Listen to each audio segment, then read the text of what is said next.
Chapter 13. Homeless in Durham, and then Chapel Hill before the trial. It's May 2005. I stepped out of the jail into the late morning light, wearing only the dark green shirt, shorts, and socks I had on the night Anna attacked me. These were the same clothes, still stained with my own dried blood. The moment I crossed that threshold, I felt exposed, marked. I pulled my book bag close to my body and tried to move quickly, avoiding the gaze of anyone who might see me leaving the jail, as if shame itself were chasing me down the street. The first thing I needed was clothing and a meal. My only option was Urban Ministries, the homeless shelter. I knew if I was lucky, I'd get a bed, but space was never guaranteed. A lawyer who didn't fight. I met with my lawyer briefly after my release, and I may have seen him or one of his representatives only 2 times during the entire 7 months I spent in jail. He looked me over, taking stock of me, and said something that left me reeling. "I'm going to have to put you on the stand. No one will believe you're capable of anything violent." I had expected that he would have known that I could only be a victim in this matter, but I was terrified. We all know how well the first time I told those detectives what happened. What had he done for me all these months? I wanted him to prepare me, but he said no. I was thinking, really, the last time I tried telling the truth, we know how that went. I brought up the bloody clothes, explained that they would prove I was the victim. The evidence was right there. The blood was mine, no one else's. Surely that mattered. "We can't use them," he said dismissively. "You wore them after leaving jail." My stomach dropped. Of course I had worn them. I had nothing else. He had 7 months to secure the clothes, to preserve them as evidence, to do something that would have helped me. I had written to him over and over, desperate for help. He had failed me. Everyone had failed me. Survival on the streets. The shelter wasn't always available.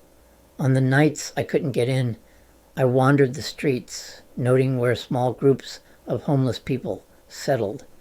One night, some of us found a quiet space near a church, though I wasn't sure we were even allowed to be there. It didn't matter. I just needed a place to disappear, to sleep, though sleep rarely came. The shame weighed on me constantly. Some days I couldn't even get a shower or shave. I felt like my humiliation was written across my face for the world to see. To escape, I started spending my days at Duke University's libraries, hiding among the students. I rode the campus buses between Duke East and West Campus, hoping I didn't look too out of place. I found odd jobs that helped me get small amounts of money, just enough to eat. Sometimes my parents and sister sent me a little money, though what I really needed was for them to step up and help me find a real lawyer. But I accepted what little they sent, because I had no choice. I had yet to reclaim the most minimal self-love that would have caused me to be outraged by the breadcrumbs that my family was offering. At night, I noticed that some of Duke's libraries stayed open 24 hours. One of them had a computer lab next to a quiet room with couches. I started sneaking in, napping there when I could. But it was never real sleep, just a restless, uneasy dozing, my body always tense. What if someone found me? What if I was thrown out? I was in my 30s, but I wasn't a student. I was homeless. The uncertainty of the trial loomed over me, a shadow stretching into every part of my life. I was terrified, wearing a lifetime of toxic shame. What I was experiencing wasn't just about this moment. It was about a lifetime of being made to feel wrong. I had grown up in a toxic family where I was cast as the scapegoat. No matter what I did, I was the problem, the burden, the one who was too sensitive, the one who made things difficult. It was only later, after everything, that I came across A book that made me understand Adult Survivors of Toxic Family Members by Sherry Campbell. It described exactly what I had lived through, the way narcissistic families paint themselves as saints while blaming the scapegoat for everything wrong, how they turn the victim into the villain, how they make sure the scapegoat never truly feels like they belong. I had escaped it for a time, first in college, where I built friendships that gave me my first taste of real validation. Then with Kelta and Lynn, I found love that made me feel worthwhile. But then I lost Lynn, and the world took everything away from me. And now I was back in the role they had always cast me in. I was the scapegoat, and this time the world wasn't just shaming me, it was trying to destroy me. I carried that shame everywhere, like a second skin or a shroud. A family that left me to rot. I was angry, so angry, because I knew. I knew that if something serious happened to my brother or my sister, the family would rally. They always had. I saw it firsthand. But when it came to me, I was an afterthought. It was a cruel, maddening contradiction, the source of my deepest confusion and my deepest pain. On the one hand, I was fed the words, "We love you. You're part of the family." On the other, they stood by and watched me drown, offering nothing but silence. I didn't want to see it for what it was. I couldn't. So I gaslit myself, twisting their indifference into something that resembled care.